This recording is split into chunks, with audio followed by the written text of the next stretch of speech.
Kayo po ba mga bossing ko ay isa sa lagi na lamang may problema tungkol sa usapin ng pera? May re-recommenda po ako sa inyo po mga bossing upang sa ganon mag-goodbye problema na po kayo tungkol sa usapin ng pera. Bukod sa inyong sipag at tiyaga at pananalig sa mga Panginoon ay mainam na subukan nyo ang ganitong mga pamamaraan at ito po ay makakatulong upang sa ganon magtuloy-tuloy ang pasok ng swerte. Halimbawa po mga bossing ko ay isulat nyo po dito 1 million. Yan, sulat nyo po dyan 1 million or kaya ibulong nyo po sa ating dahon ng laurel, magkakaroon ako ng 1 million. Ngayon po mga bossing, tapos nyo pong ibulong, positive lamang, makakamtan po natin ang ating mga pinapangarap. Ang gagawin nyo po, isindihan nyo po ito mga bossing. Yan. Ngayon, kapag nasindihan nyo na po siya mga bossing ko, kayo po ba ay merong cinnamon mga bossing? Kasi alam nyo po ba ang cinnamon ay nakakatulong din upang sa ganon mabilis nating ma-achieve ang mga pinapangarap. Halimbawa po ay ganito mga bossing, at dahil nga po sa medyo malakas ang hangin, ito yung ating cinnamon. Ang gagawin po natin mga bossing ko, ito yung ating dahon ng laurel, magpapatak tayo ng konti. Yan, nagmi-mix na po ang aroma ng cinnamon at ganoon din ang ating dahon ng laurel. Mag-wish ka lamang.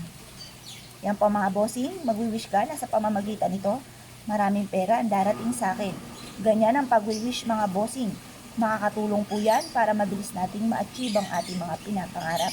Isa po yan sa mga sikreto mga bossing.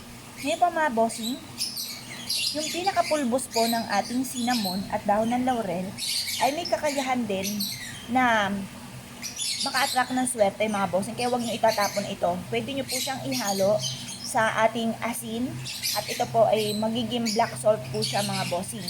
Makakatulong po yan para kagad po tayong ma-achieve natin yung ating mga pinapangarap. Isa po yan sa mga sikreto.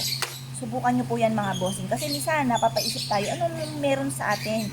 Bakit gano'n napakasipag naman natin pero parang sa wala't wala ang ating kasipagan? Para may patunguhan ng ating kasipagan mga bossing, ay mainam na subukan nyo po ito. Ito po isa sa mga subok na napakaswerte. Ako po mga bossing ko, isa sa mga paborito ko ang pagsusunog ng dahon ng laurel. Ang dami-dami ko pong dahon ng laurel mga bossing.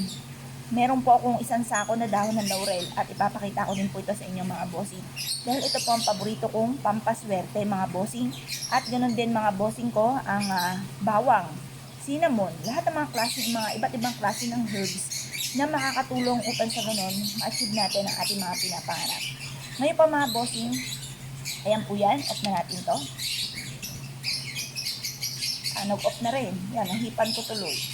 Sinda ulit natin. Yan, para hindi mawala. Yan po mga bossing. Yan. At isasabay ko na rin dito ang mga bossing ko na nagpapagawa ng sarili nilang mga botelya, mga bossing. At ipapakita ko rin po ito sa inyo kung paano natin ito ginagawa.